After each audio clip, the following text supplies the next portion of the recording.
first started my business, I refused to hand off any of my tasks. And why would I? Because I was the most efficient at getting them done. I would do it faster than anyone else, and I would do it better than anyone else.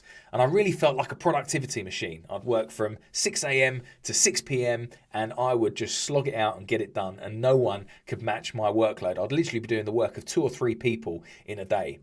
But the problem is as I started to scale my business, I had absolutely capped myself at maximum capacity. So the problem is because I was running at maximum capacity, when my task load increased, I didn't have anyone trained to hand things off to, and it meant that I started making mistakes, and then I wasn't running as efficiently as what I originally intended. So really, it was only when I managed to hand off those tasks to other people that I was able to really scale quickly, and I was able to take Fridays off, which was a massive plus for me, and I've been doing that for the last 15 years.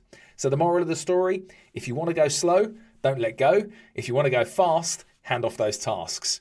Let me know if you struggle handing off your tasks in the comments.